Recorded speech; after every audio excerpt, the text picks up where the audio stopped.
Ladies and gentlemen, good day and welcome to Grasim Industries Limited Q3 FY2026 earnings conference call. As a reminder, all participant lines will be in the listen-only mode, and there will be an opportunity for you to ask questions after the presentation concludes. Should you need assistance during the conference call, please signal an operator by pressing star then 0 on your touchtone phone. Please note that this conference is being recorded. I now hand the conference over to Mr. Ankit Panchmatia, Head Investor Relations of Grasim Industries. Thank you, and over to you, Mr. Ankit. Good morning, and thank you for joining Grasim's third quarter financial year 2026 earnings call. The financial statements, press release, and presentation are already uploaded on the websites of stock exchanges and our website for your reference. For safe harbor, kindly refer to cautionary statement highlighted in the last slide of our presentation. Our management team is present on this call to discuss our results and business performance. We have with us Mr. Himanshu Kampania, Managing Director, Grasim Industries, and Business Head, Birla Opus Paints, Mr. Hemant Kadel, Chief Financial Officer of Grasim Industries. Also joining them, we have with us Mr. Jayan Duble, Business Heads of Chemicals, Cellulosic Fashion Yarn, and Insulators, Mr. Vadiraj Kulkarni, Business Head of Cellulosic Fibers Business, and Mr. Sandeep Komravelli, CEO, Birla Pivot, our B2B e-commerce business. Let me now hand over the call to Himanshu sir for his opening remarks. Over to you, sir. Good morning and a very warm welcome to everyone joining us today. At the outset, we wish all of you a happy New Year 2026. We hope that the year has begun on a positive note for you and your families, and it brings good health, continued progress, and renewed optimism. As we step into 2026, we do so with a sense of confidence and purpose. While the global environment continues to evolve, the underlying strength of our markets, the resilience of demand, and our disciplined execution gives us optimism about the road ahead. The new year represents not just a change in calendar, but an opportunity to build on momentum, sharpen our focus, and deepen the value we create for our stakeholders. On that value creation, let me start sharing key updates on two of our latest growth engines. As announced earlier, our paints business, Birla Opus CEO, Mr. Sachin Sahai, shall join us from 16 February 2026. Despite the absence of CEO, the existing paints team delivered an extraordinary performance, reaffirming the company is being built on rock-solid foundation and has a long pipeline of leadership who can take on the baton when the need arises. During the quarter 3 of FY26, Birla Opus, the third largest decorative paints player, expanded its revenue market share by more than 300 basis points year-on-year based on internal estimates and announced results of listed paints majors. On quarter-on-quarter basis, Birla Opus accelerated its market share gains with revenue growth of nearly 3 times the Indian decorative paint industry growth rate, inclusive of Birla Opus. Further, the combined revenue of Birla Opus and Birla White Putty business in quarter 3 FY26, the revenue market share gap with existing number 2 paint player is now reduced to around 300 basis points based on the guided decorative segment revenues, which includes their putty business as well. In quarter 3 FY26, Birla Opus sales volume has risen by 70% on year-on-year basis. Early this January, Birla Opus has crossed the milestone of 500 million liters of paint sales cumulatively. We believe that more than 6 million households are now experiencing superior quality of Birla Opus in a short period of 18 months. Birla Opus' exponential growth is underpinned by rising brand acceptance, rapid expansion of distribution network, strong sales throughput from dealer counters to contractors and consumers, consistent differentiation through superior quality, product quality, and focused brand building efforts. Let me give you finer details of execution on the above. First, on brand reach.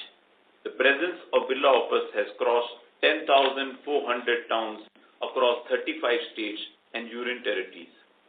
We've covered all 50,000 population centers across India and more than 75% of the 10,000 to 50,000 population centers. The company will continue its expansion effort deeper into Bharat. The active quarterly billing dealers has grown in double digit along with a high single digit growth per dealer revenue throughput on month-on-month when compared with last year same quarter. Additionally, Birla Opus is transforming the paints consumer retail experience with company exclusive franchise outlets nearing 1,000 Birla Opus paint galleries. These galleries uplift consumer experience while selecting a paint brand, helping premiumization of the category. Institution sales continue to gain traction during the quarter, supported by increasing project wins and specification approval among clients including governments, builders, factories, hospitals, and cooperative housing. So the institution sales grew by 40% quarter on quarter. As institution orders has a long gestation period, happy to report more than 40,000 mid and large size projects are in various stages of negotiation with nearly 25% built, thereby a strong project pipeline for future. Secondly, Birla Opus remains focused on driving secondary sales from dealer counters to contractors and consumers. The 10% free paint promotion continues on 10 and 20 liter packs across all emulsion, top coats, waterproofing range, however excludes sub-economy and other categories. The company is equally focused on building relationship with paint contractors, the key influencers. For them, Birla Opus has built an end-to-end, first of its kind, digital platform to engage with contractors online on pan-India basis for product information, incentives and schemes, sharing consumer leads, Opus assurance registration, complaint handling, and much more. This platform is integrated with our unique track and trace system to monitor consumption by customers at pin code and dealer level. We are also implementing AI-based projects to improve contractor connect and analytics. I'm happy to share that over 7.5 lakh contractors and painters have applied and experienced Birla Opus superior range of products on pan-India basis. This online platform allows us to remain always in touch digitally with the unorganized painter community and instantly transfer accrued benefits to their banks on a click of a button from their app anywhere, anytime, and experience like UPI. Additionally, the centrally controlled tinting machine analytics shows strong color and consumption across geographies. With over 35,000 active tinting machines in operation during Q3, the tinting data shows interesting consumer insights. The top two Opus colors unifying the country include Fort Kochi, a dark bluish gray color, and a Morning Bird Song, a light bluish gray shade, which are tinted by more than 30,000 dealers in the last 1 year. Thirdly, the foundation of our product strategy is built on R&D excellence with a portfolio designed for performance, durability, and unmatched finish. Birla Opus has achieved what we believe is the fastest portfolio expansion by any brand in the industry. Today, Birla Opus proudly offers one of the widest product ranges of more than 216 products, 1,848 SKUs across emulsions, enamels, waterproofing, wood finish, wallpaper, and others. This year itself, till now, we have introduced 40 new products, including the completion of retail waterproofing line, launch of painting tools, and indigenously developed Italian PU alkyd range, and many more. These innovations are not just additions, they are accelerators of growth, which is creating clear product differentiation, winning the trust of dealers and delighting consumers. The fourth powerful driver of Birla Opus is creating consumer pull by our sustained brand salience and differentiated marketing. According to Opus commissioned brand track study, the top of mind brand recall for Birla Opus has surged into double digits, positioning us as the second most recalled paints brand in urban markets. With over 6 million satisfied home users acquired in a very short period, Birla Opus brand acceptance will continue to accelerate, providing solid impetus to growth. From builders and government bodies to industry, hotels, education institutions, and MSMEs in the project segment to individual homeowners and housing cooperatives, Birla Opus brand trust is on the rise. With a strong media presence in Q4 and high engagement campaign, our brand salience is set to soar even higher. Watch out for our latest Opus Boy campaign, Color of Togetherness, in the ongoing T20 World Cup and upcoming IPL 2026 and many other regional and national impact properties on television, digital and outdoor media. Our premiumization effort continue with Paintcraft, recently launched Birla Opus Professional Painting Services, fully GST compliant, transparent pricing, attractive EMI options, end-to-end platforms from lead management to quotation to monitoring of services and quality approval, managed jointly by central and field team. This service has expanded to over 5,000 pin codes, and we target to offer Paintcraft on pan-India basis through the 1,000 paint galleries at the earliest. Separately, on Opus Assurance Services, where the company has given additional guarantee besides the standard warranty clause to redo the painting including labor, if need arise, more than 60,000 consumers sites have been registered through nearly 30,000 contractors under this first of its kind program. The combination of Paintcraft and Opus Assurance will improve consumer experience, allowing us to sell higher end products and premium services. The fifth powerhouse behind Birla Opus momentum is the second largest manufacturing capacity holder in the industry, a formidable 24% capacity share.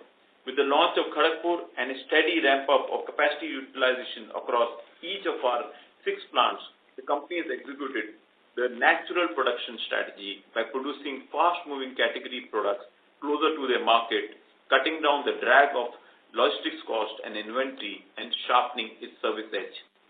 With the completion of project on time and within budgeted capex, the focus of the company now has shifted to improve productivity, efficiency of operations, and bring down significant variable costs through optimization. At the heart of our manufacturing journey lies a bold embrace of Industry 4.0 with IoT-driven automation helping standardization and consistency of quality. This excellence is now officially validated.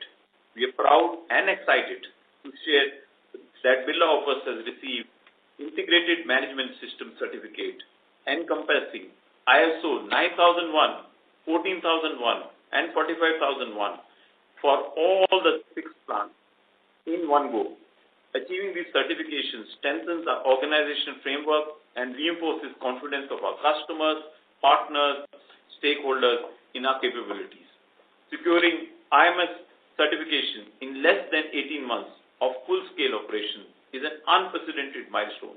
It underscores our deep commitment to the highest standards of quality, safety, environmental stewardship, compliance, and operational excellence, and marks a powerful step forward in an ongoing sustainability evolution. Before I move on to the next business, I wish to address the narratives about sluggish industry growth.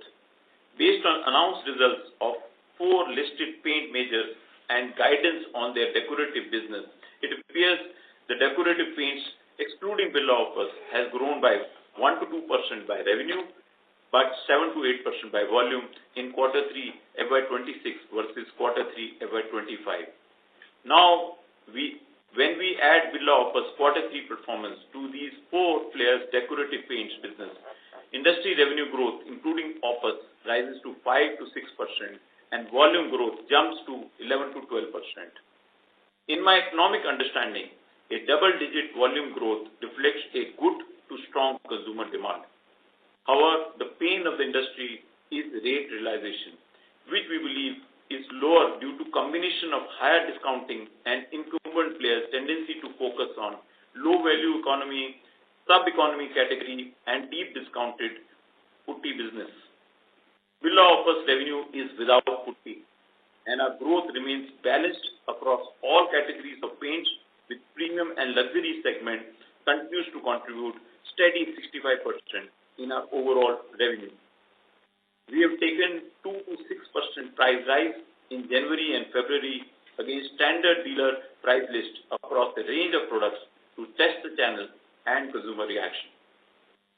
Coming to Birla Pivot, the B2B e-commerce business crossed the 8,500 crores annualized revenue run rate ARR mark and remains on track to surpass the annual revenue of rupees 8,500 crores, way ahead of FY2027 guidance. In a country as dynamic and fast-growing as India, the next great leap in commerce won't come from building another marketplace. It will come from digitizing and organizing B2B procurement at a scale and complexity few have ever dared to tackle. That is exactly what Birla Pivot is doing, and we are taking one of the largest, most fragmented, operationally intense spaces in the economy and turning it into a trusted, tech-enabled, outcome-driven platform. Our vision is bold and unambiguous to become the most trusted B2B e-commerce platform in India. And we're building it the right way by scaling a powerful buyer-seller network and compounding our advantage across the 3 pillars that truly matter in e-commerce: price, assortment, and experience. Let's start with price, because in B2B pricing isn't only about competitive parity, it's about removing friction from the system. India's raw material ecosystem is full of inefficiencies, discovery gaps, opaque comparisons, fragmented sourcing, and complex multi-vendor procurement. Birla Pivot doesn't merely negotiate price. We re-engineer the economics of procurement. We align suppliers' inefficiencies with buyers' needs, enabling transparent discovery and comparisons, helping suppliers reach demand more efficiently and absorbing the operational complexity of procurement at scale. In other words, we convert fragmentation into efficiency and we pass that value back to consumers. On assortment, this is where Birla Pivot is fundamentally changing how business and individuals buy project materials. We are building a true one-stop procurement engine, 35 plus categories, 40,000 plus SKUs and solutions aggregated from 300 plus top brands. The product categories covering everything from steel to tiles, cement to chemicals. This breadth isn't just impressive, it's transformational. It consolidates vendors, compresses procurement cycles, standardizes buying decisions, and streamlines approvals and purchase planning. We're going to step further because in B2B, the ability to buy is often tied to working capital. And that's why Birla Pivot is enabling fast, easy, customized financing designed around real procurement needs so businesses can purchase with confidence, flexibility, and speed. And then comes our biggest differentiator, experience. Because B2B is not just digital, it's physical, operational, and relentlessly service-driven. Birla Pivot delivers B2C-like simplicity in a B2B world, powered by digital tools for order enablement and fulfillment, nationwide support backbone, and consistent trusted buyer experience. We are not simply building a website, we are building a reliability at scale. We are making complex procurement feel effortless, dependable, and repeatable. That's the moment when a platform stops being a channel and becomes a habit. This momentum is not episodal, it's network-led, value-led, and scalable. As categories expand, network effects deepen, and digital adoption accelerates, Birla Pivot is uniquely positioned to play a defining role in shaping and leading India's B2B procurement digitization growth story. This isn't just about growth, it's creation of a new infrastructure layer for Indian commerce. Moving on from new businesses and focusing on macros, India continues to stand out on a global growth map. India's domestic demand is resilient, investment cycle strength, and policy support have kept growth momentum intact. The most recent Union Budget reinforced this momentum with several strategic themes. First theme is government's continued focus on infrastructure, housing, and urban development would drive growth for Grasim's cement business. India's push towards self-reliance, manufacturing scale, and global supply chain integration would drive growth for our chemicals business. The recent GST rationalization focus on improving India's per capita driven by higher disposable incomes, better quality housing, and aspirational consumption would drive growth for decorative paints and premium textiles. Support for MSMEs by increasing finance, democratization, and integrating into organized supply chain would drive growth for Aditya Birla Capital and Birla Pivot. Lastly, a balanced focus on renewable energy and energy security will drive growth for our renewable and insulator business. For investors seeking a single scalable entry into India's structural growth, Grasim represents a credible and well-diversified proxy. As India's growth story unfolds through these diverse themes, Grasim businesses remain deeply intertwined with each of these structural pillars, presenting long runway of growth and value creation. Reflecting on this growth, I am happy to share that Grasim consolidated revenue for the current quarter stood highest at rupees 44,312 crores, an impressive improvement by 25% year-on-year, with building materials, financial services, cellulose fibers, chemicals, and even premium textiles and insulators firing on all cylinders. The 9-month revenue stood at 1,24,330 crores, up 19% year-on-year, demonstrating consistency of performance.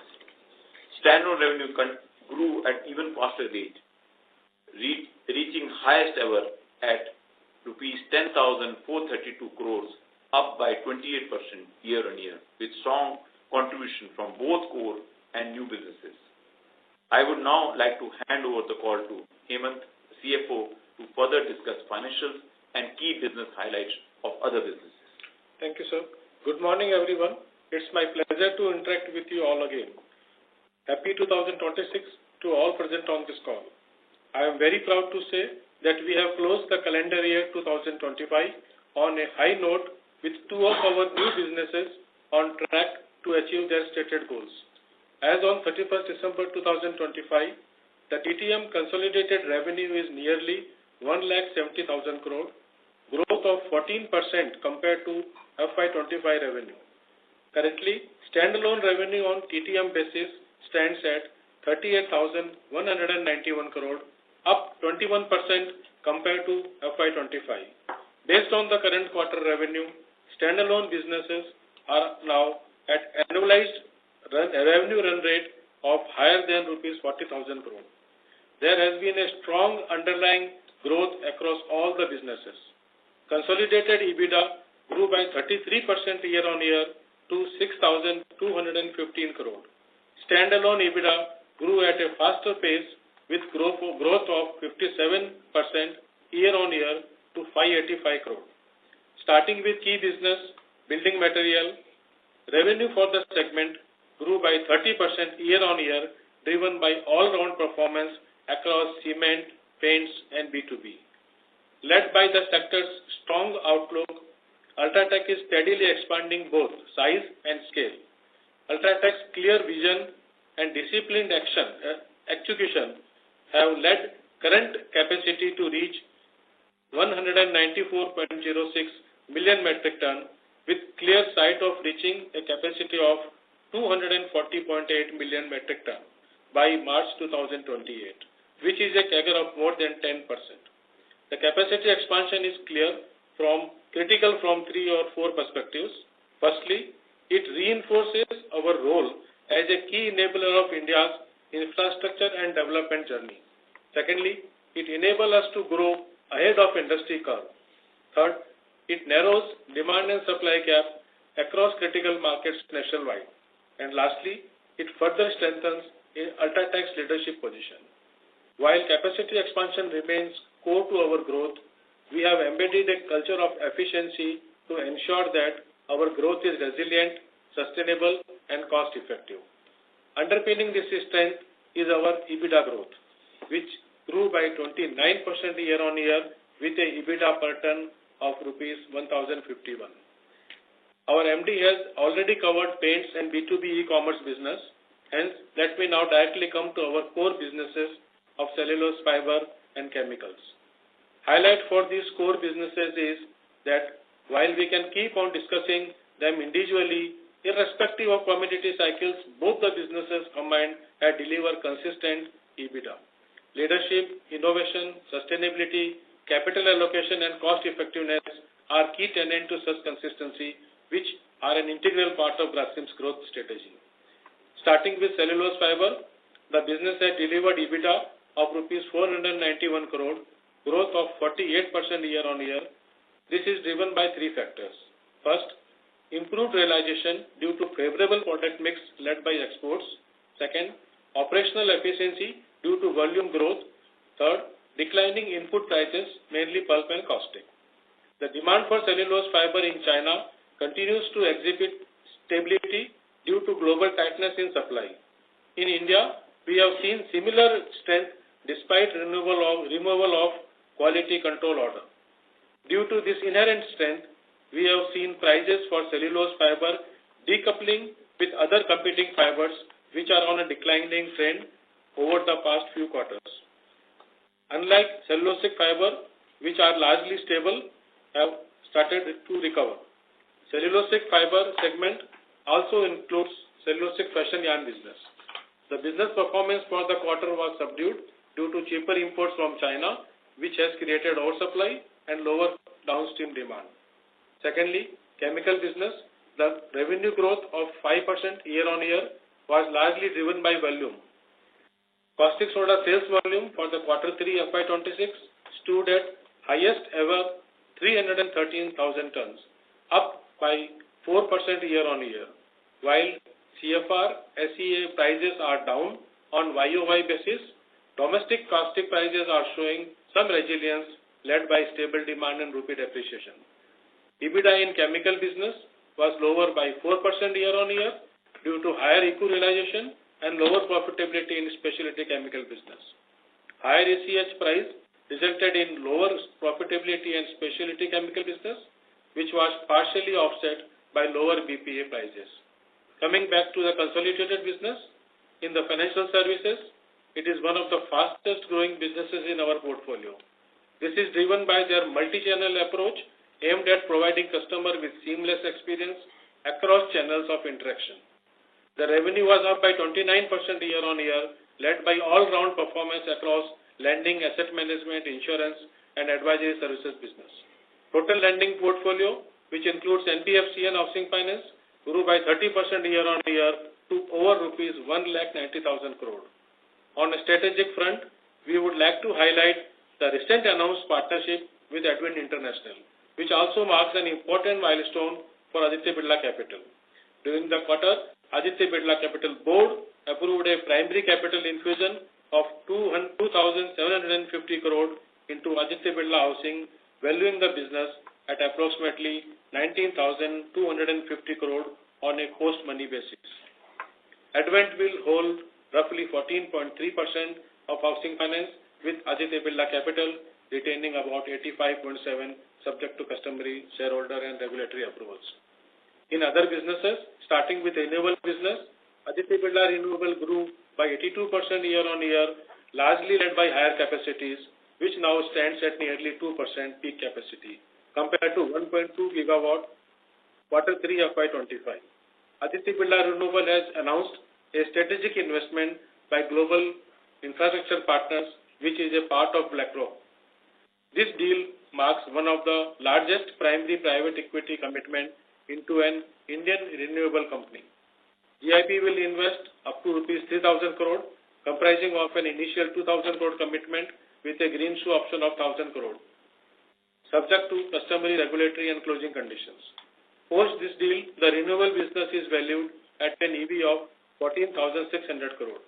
I am happy to say that this partnership is expected to accelerate Aditya Birla Renewables' growth trajectory as it builds on its operational and contracted capacity of nearly 4.3 gigawatt of peak capacity portfolio across solar, hybrid, floating solar and RTC assets, and targeting scaling capacity beyond 10 gigawatt of peak capacity in coming years. This transaction brings not only capital but also the GIP's global infrastructure operating experience to support disciplined expansion and contribute meaningfully to India's energy transition goal. As regards CapEx, post-commissioning of Kharagpur plant, we have completed majority of the planned capital expenditure in decorative paint business. The capital expenditure spent on YTD basis is 1,310 crore. Focus now remains on phase 1 of Harihar Lyocell project for additional 55,000 metric tons per annum capacity of specialty fibers. As on 31st December 2025, net debt of the company is lower at 6,882 crore compared to 8,277 crore in the same period last year, with net debt to TTM EBITDA healthy at 2.1 level. Let me now open the floor for Q&A. Thank you. We will now begin the question and answer session. Anyone who wishes to ask a question may press star and 1 on your touchtone telephone. If you wish to remove yourself from the question queue, you may press star and 2. Participants are requested to use handsets while asking a question. Ladies and gentlemen, we will wait for a moment while the question queue assembles.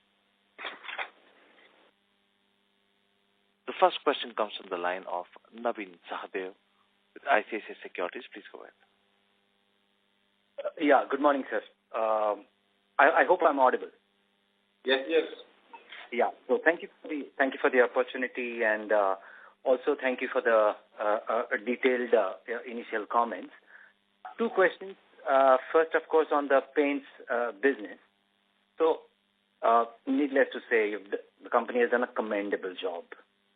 I believe for the quarter, the revenues given 8,500 crore run rate for the Birla Pivot and numbers that are published for Ultratech, our sense is paints would have done roughly 1,200 crore kind of revenue in this particular quarter, which of course is great from the start that we have had.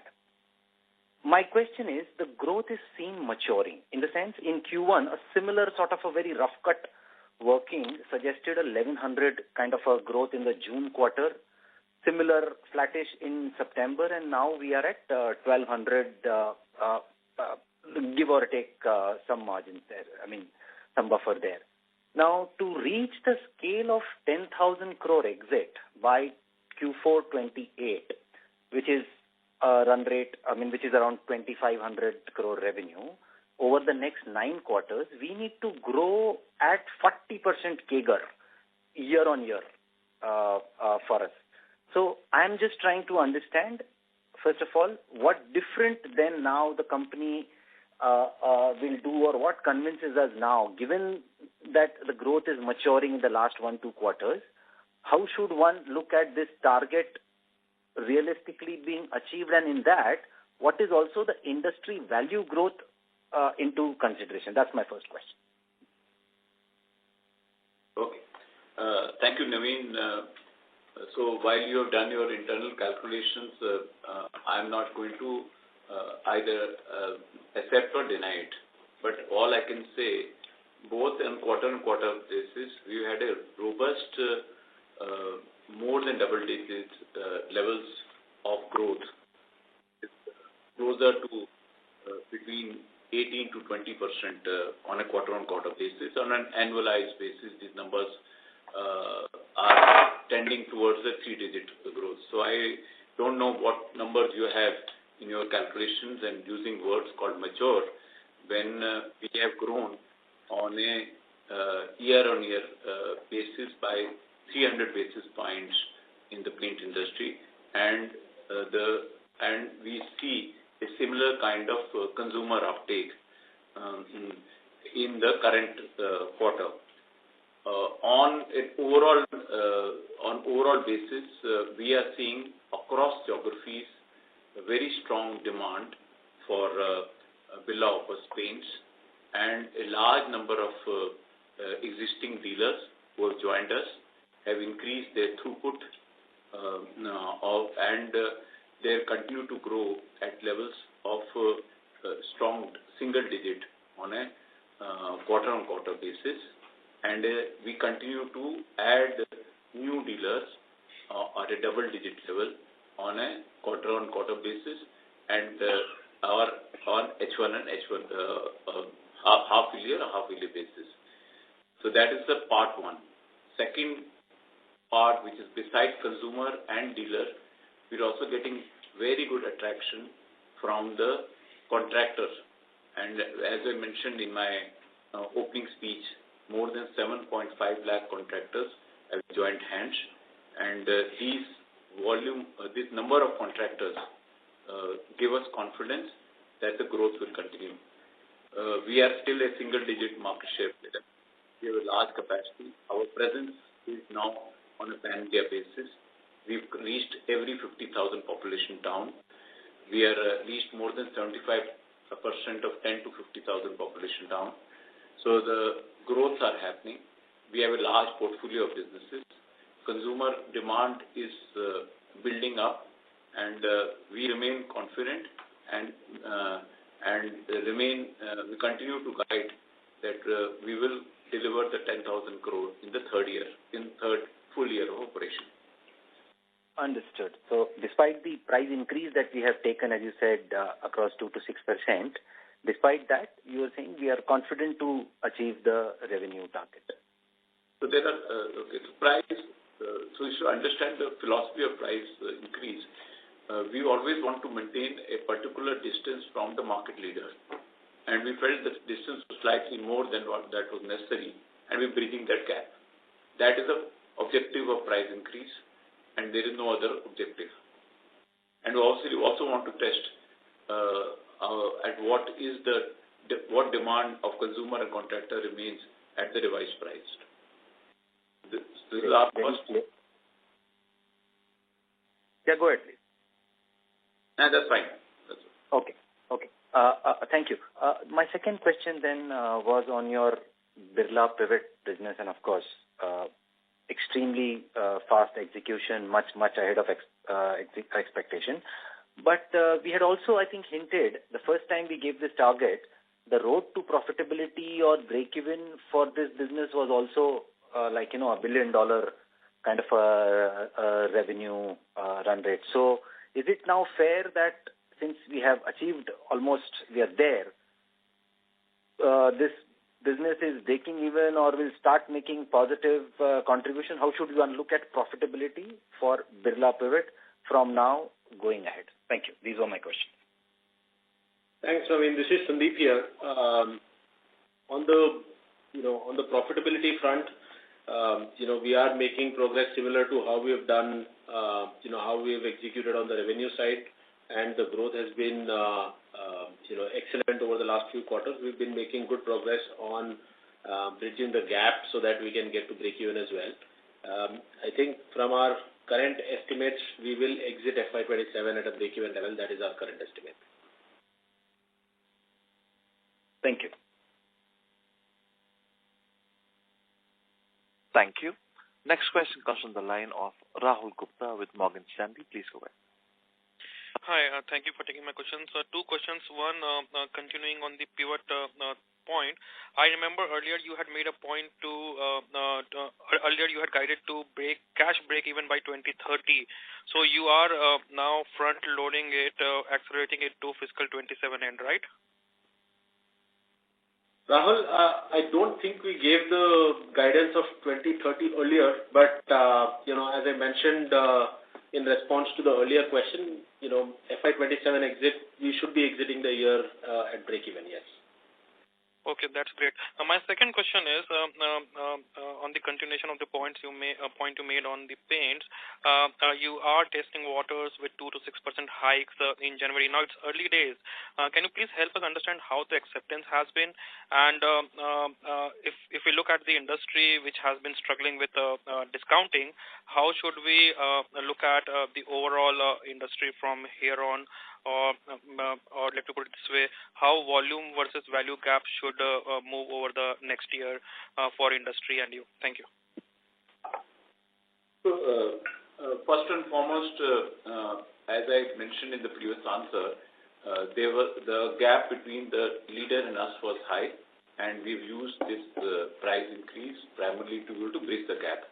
We obviously still are a single-digit player, and our aim is to bridge the gap between our capacity, which is at 24%, to our current revenue market share. So that is part one. It's early time to be able to say what is the response to the price increase, because we've had certain of a range of products where we took the price increase on 28th of January, and the remaining range of products is happening on 25th of February. So it will be better I respond to the consumer and contractor response after the quarter 4 results are there, because we are still in the process of executing the price increase. But on a mid to long term basis, what is our view about the industry? We remain very bullish. There has been, as I mentioned in my opening speech, the industry in quarter 3 has grown by 10 to 11% or probably even 12% by volume. The challenges have been over-focus on economy, sub-economy, and putty-based business. So if we stop the down trading, and if you notice, Birla of us wants to operate a more balanced approach. It is making every effort to premiumize the service with the launch of its paint galleries, and where obviously the ratio of premium and luxury is significantly higher, and same is true for our painting services. So we're making every effort to premiumize and ensure that in the mix our rate realization remains at a similar levels to the volume, and our attempt is volume and value to both move in tandem. As far as the industry is concerned, we believe that this year the industry may, including Birla Office, may grow by 5 to 6%. FY25 it has grown by almost it was nil, and FY27 we are hopeful that it will come back to a 8 to 10% growth levels. Great, thank you so much. Wish you all the best. Thank you. Next question comes from the line of Nirav Jimudia with Anvil Wealth. Please go ahead. Yeah, sir, thanks for the opportunity. Sir, just one question on the chemical side. So for the epoxy business, just wanted to have your thoughts, with the trade deal done with the USA now, and Chinese currency also appreciating by close to around 8 to 9%. How do we see our exports to the USA market in the medium term, and on a longer term basis with now EU FTA also in place, how do we see our volumes in terms of exports to that region as well? Thanks, Nirav. Hi, thanks for your question. Can you hear me? Yeah, sir, loud and clear. Look, both are positive for us in a way. So as you know that in epoxy, particularly in liquid epoxy resins, the Koreans have been available in India due to their FTA. They get a certain advantage where they can bring in product without the duty. And also, they had preferential access to US as well as Europe. Now, clearly that advantage is going to go away. If you look in terms of timing, then the US deal probably will get actioned before the American deal. So I am seeing a positive upside on export of epoxy from India to the US. Now, how much quantity that will be, how that will ramp up, etc., is a matter of, individual customer qualifications and those kind of things. That's a little bit too much detail to get into right now. But we do see a positive impact on that side. Similarly, if you look at Europe, as you know very well, Nirav, the European chemical industry is struggling with high costs, both from perspective of energy, but also from perspective of extremely high labor costs. As you know, a lot of restructuring has been announced in Europe. Equally that Westlake has stopped operations on their Rotterdam site.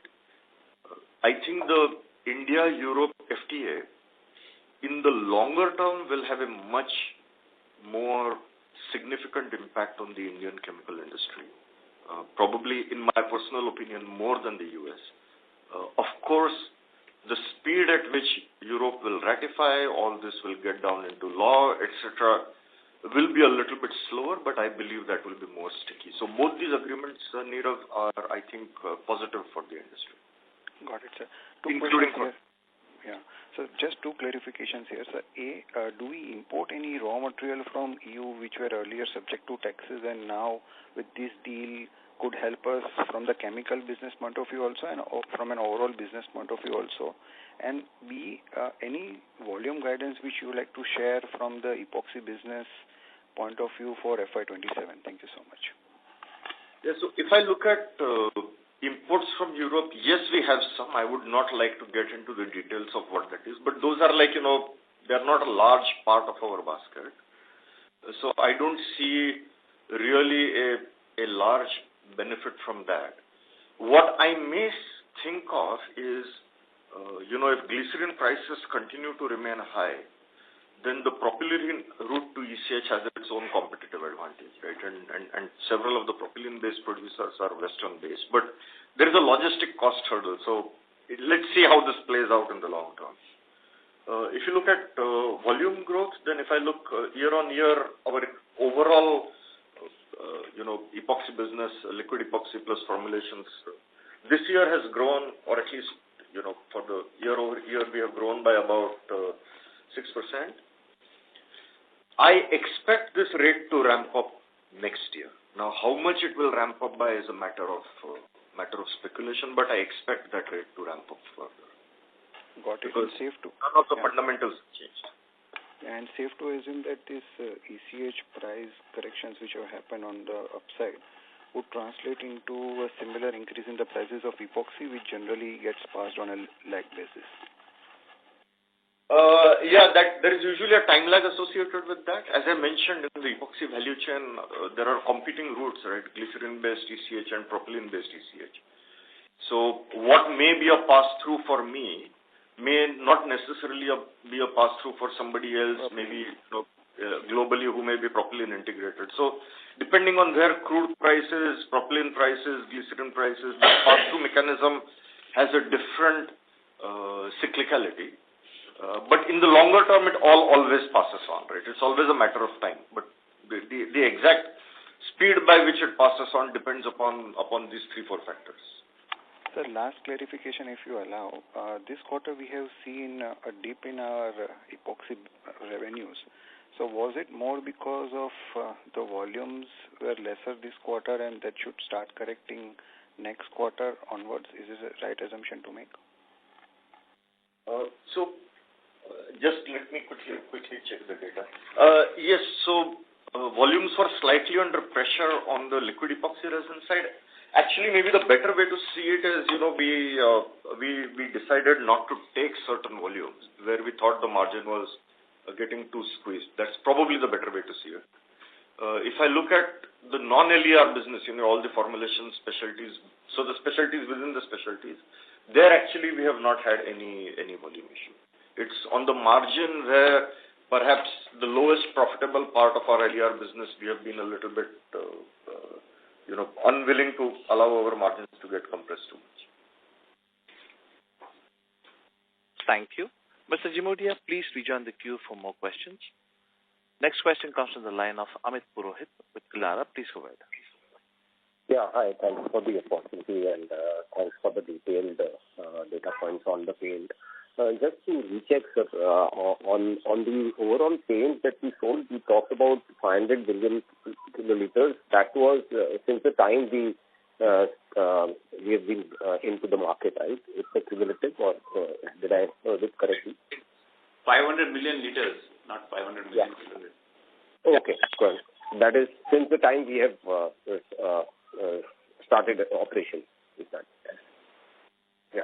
Okay. And secondly, sir, also wanted to understand when you talked about 300 bits lower than the second player, that includes putty and everything, right? At this point of time,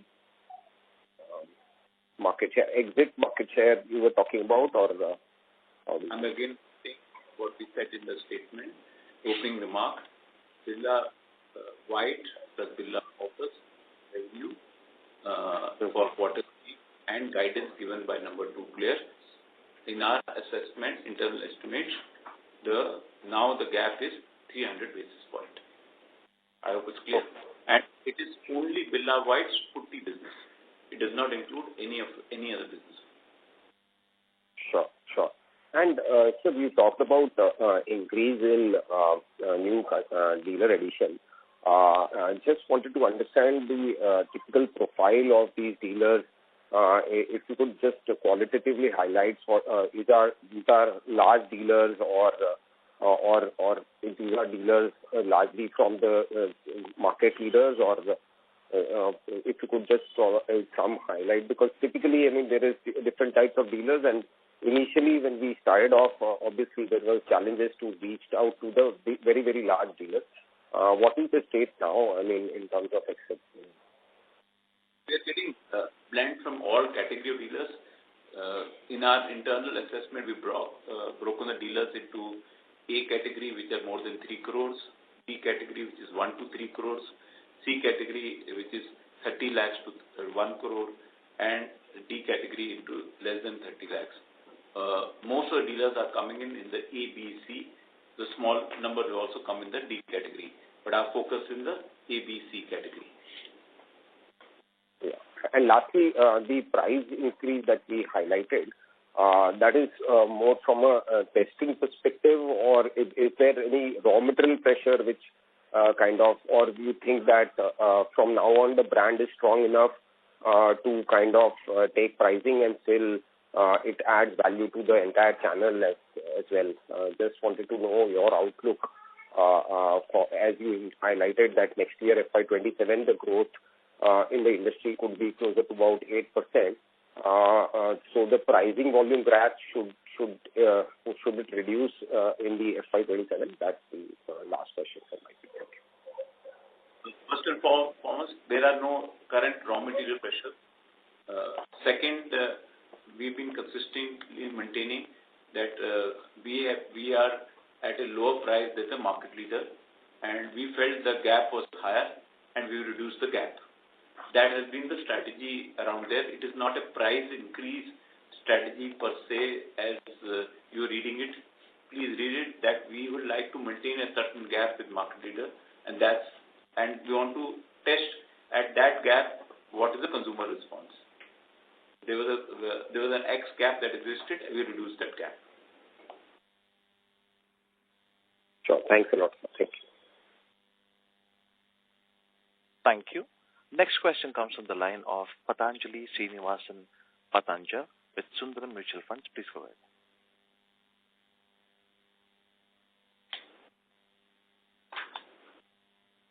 Hello. Mr. Patanja, please go ahead. Yeah. Thank you for the opportunity. A couple of questions. So, firstly, could you explain a bit on our share of retail business and institutional business? Because I believe we've grown pretty fast in our institutional business, but I was just trying to figure out if the base there is lower, or are we tilted more towards institutional business? Okay. So, to our understanding, the industry, retail and institutional business mix is 85-15. We are not yet there on that mix. We are still a single digit on the institutional business. Retail is much faster to take off. and institution has a much longer gestation period. The message that I was communicating is that we have a strong pipeline, and hopefully by FY27, we should be able to come closer to the industry average between 12 to 15% on overall contribution from institution business. So could you give me some numbers, sir, where we are in terms of range here? As I explained, we were a single-digit number, and we have a strong pipeline of institution, but retail continues to be the stronger forte for us at this point of time. But institution is going faster. Sure. And just one more question I have. So this number of saying that 18% we've grown last quarter and all of that, there's just one part though where I've not been able to figure out. Like when I met a couple of dealers from the time we started and more recently, and I have seen some of them saying that they've either stopped doing business or they're finding it difficult or something like that. While my sample size is very small, I want to know like what is an acceptable level of pushback or a reduction in dealers when we expand dealership, and what are our targets here and where are we? So it's a large dealer universe. There are overall 100,000 dealers. On an average in a quarter, about 50 to 60% of the dealers are active. We are also experiencing a similar levels. In fact, our sense is about 70 to 75% in a quarter are active around there, and we are satisfied with the number of people who onboarded with us, with the number of people who are active in a given quarter. So from that perspective, we are very satisfied both in the expansion pace of dealers, both in the existing towns and new towns, as well as the throughput pace of improvement of dealers. We are most of the dealers who have joined us and have been consistent in market have continued to stay with us. Okay, so there's obviously we are very focused on our collection, and there are dealers who are pay masters are the ones probably you may be referring to. Got it, sir. Just to continue on that, I just wanted to know what is our policy with tinting machines that we've given to dealers, and where dealers have not been doing as much business as we like to them. How are we dealing with them, and have we started collecting money for tinting machines that we've given to dealers? No, we don't collect money for, as we already explained, we give the dealers free of charge tinting machines, and that remains a consistent policy even in FY26 and going forward. Only if a dealer does default on his payment for a long period of time are any actions that necessary, but it is few and far and probably not relevant for this national platform. Thank you. Mr. Patanja, please rejoin the queue for more questions. Next question comes from the line of Pratik Kumar with Jefferies. Please go ahead. Yeah, good afternoon, sir. My first question is on paints. Can you just confirm again, while you talked about your revenue expectation maintaining for FY28, on what do you think on profitability? Other related question, you have seen some increase in interest expense during the quarter sequentially, and depreciation. Is this completely related to capitalization of 6 plants, or also if there are any working capital changes which you expect because you are also increasing HT mix in your paint business? Thank you. I just want to be clear what your question is. You are referring to overall Grasim results, and you are saying that the interest and depreciation component gone up. Is that what you are referring to? Yeah, that is right. Okay. Yeah. So in Grasim, if you are referring with the last year, the borrowing for the purpose Q on Q, I mentioned. Setting up the new plants was being capitalized. In the 15th of October, we have commissioned our last 6th plant, and now from next quarter onwards, there will be no capitalization, and all the interest costs will be coming to P&L account. Is this answers your query? Yeah, sure. So there's no material working capital changes because we're shifting business, paint segment business to more institution. That doesn't have no implication. Sorry for interrupting. Mr. Kumar, your voice is breaking. Can you just come a little closer to the mic and speak? In paints business, we have capitalized over all the 6 plants and no major capex is pending now. If your question is on debtors, we are well in control as for debtors, and working capital is not a challenge. We repeat again that the interest component in the past, a portion of that was getting capitalized, and now it will not get, the portion is significantly fallen because from 6 plants now down to around 15th October it's only 1 plant, and that also a part of it was no more capitalized, and the same applies to depreciation. As now all the 6 plants are fully commissioned, their full depreciation is reflecting in the books. Thank you. And the other question was on paint segment profitability, which you're expecting for FY28. You maintain it as like turning positive by FY28? Yes. We maintain our guidance.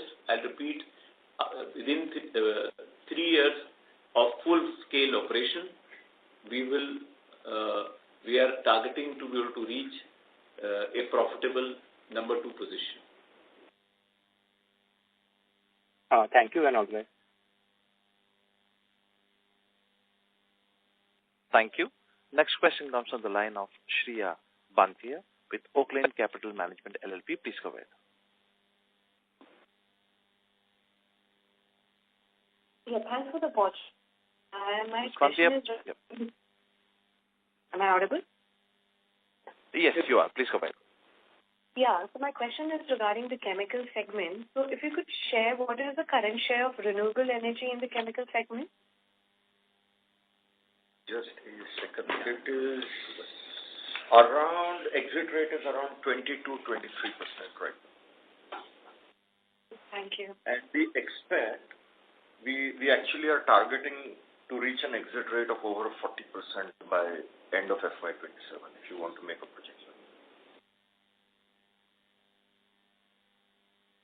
Thank you very much. That was my question. Thank you. Next question comes on the line of Vipul Kumar Anupchand Shah with Sumangal Investments. Please go ahead. Hi, thanks for the opportunity, sir. So when we will start sharing the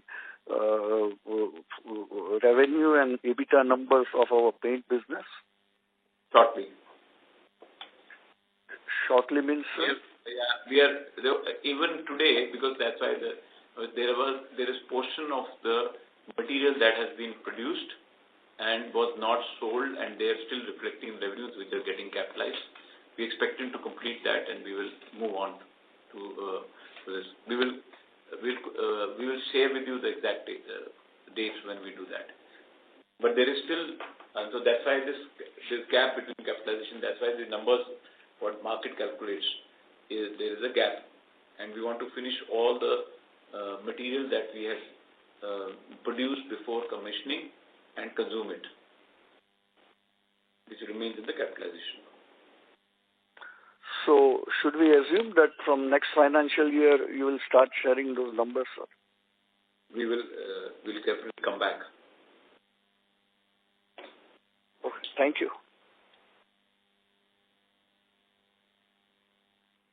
Thank you. Ladies and gentlemen, due to time constraint, that was the last question for today. We have reached the end of question and answer session. I would now like to hand the conference over to the management for closing comments. Thank you so much for participating on the Grasim call. We're now going to close the call. Thank you. Thank you. On behalf of Grasim Industries Limited, that concludes this conference. Thank you for joining us. You may now disconnect your lines. If you found this video helpful, please like, share and subscribe to Concall India for latest upcoming Concall.